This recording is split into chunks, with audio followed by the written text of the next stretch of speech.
Now, he was once a corporate lawyer who decided to leave the rat race behind and sell soup from a van in Edinburgh. From there, JP Campbell got involved with the grassroots feeding programmes in some of the world's poorest areas, which provided school meals to children. And so the One Feeds Two campaign was born. Here's a snapshot of his story. So in 2011, I quit my job as a corporate lawyer with a big idea about how business could better the world. Seeing what Tom's had done with shoes, I wanted to prove that the one-for-one model could work in the food industry to tackle global child hunger. So I bought a van and started selling gourmet soup on the streets of Edinburgh. I founded the business on a promise: one feeds two. Every time I sold a soup, I provided a school meal to a child living in poverty. After 8 months, we'd sold 15,000 soups, and we flew out to Kenya to visit the feeding programs the business was supporting. I saw how powerful a school meal can be. They encouraged children to attend school rather than working or begging for food. Now, they didn't have to worry anymore about where the next meal was coming from. They were free to focus on their learning. The one-for-one model was working, and our customers were really behind it. But we were only making a small impact. We saw the 15,000 meals the business had provided given in just 4 days. Well, today is World Food Day, and JP has been in London launching the One Feeds Two brand. He joined me earlier. JP, you gave up a career as a corporate lawyer to do this. Why did you do that? Did that 2011, so towards the end of 2011 I left my job and started a business at the start of January 2012. But what motivated you? What drove you to giving up a nice high-paying job, I'm guessing?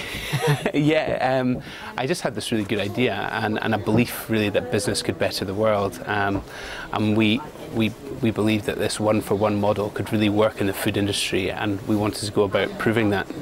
Okay, so explain to us, how does One Feeds Two work then? So it's a really simple idea. Basically, every time somebody buys a meal or a food product with our logo on it, a meal is provided to a school child living in poverty, so in the poorest communities in the world. So you started off really small with your gourmet soup kitchen in Edinburgh, didn't you? And now you want to build it. So explain to us how you're going to build it. Yeah, well, we started it as our own business, and it was our USP in the business. And then after 8 months we went out to visit Kenya, and we just saw the power of the idea, and we really came back desperate to scale it. And it seemed like the wrong thing to do, to try and grow our own business and keep hold of it, and wanted to invite other businesses to really join with us and to adopt the idea into their business models, so that together we could really make a massive impact on this global issue. And what was the personal impact on you when you went out to Africa and saw what you were doing was helping people? Yeah, it's a hard thing to really put words around. It was amazing. You know, a sort of life transforming experience. It was just so positive. I think that's what I have to emphasise. Seeing kids get into education and really better themselves and have a hope for the future was really inspiring. And really, I was also, I suppose, overwhelmed by the scale of the problem, which is what drove me to invite other businesses to take on the concept. And what does one regular meal mean a day to these children? Yeah, well, for a lot of the kids in the poorest communities in the world, it means actually being able to get into education. You know, if your household is living on less than $1 a day, you're either forced to work or scavenge for food, and that basic essential need, food, prevents you from getting into education and developing yourself. So it's massive for kids in these communities. You obviously passionately believe in this. Who have you persuaded to back you so far then? Yeah, so we've just really got launched. We've got our first nationwide partner, a business called Cook, taking on the concept. They're in Edinburgh and Glasgow and southeast of England predominantly, and we've got another local business called Foodies in Edinburgh who are taking it on, and Rola Wala, which is a business that operates in London and Leeds. And we're now really just asking the business community as a whole to come behind the idea and really take it on. We've made it really simple and easy for them to adopt, and think it's just a really good thing for businesses to do, and it's really good for business to embed that generosity into their business model.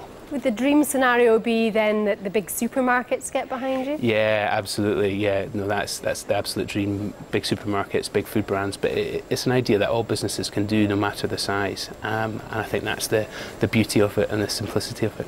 So anyone inspired by your story and starting up your own social enterprise, what could we do? What could I do if I wanted to go out there and make a difference? Really just go for it. I think that's my advice. Throw yourself into it and follow what you're passionate about. Certainly it's gone okay for us so far, and I think that you've just got to have that can-do attitude and that determination. Don't take no for an answer. There'll be lots of people who will doubt you and put you down, but actually going for it is by far the best thing that you can do. Okay, JP, thank you for joining us. Thank you.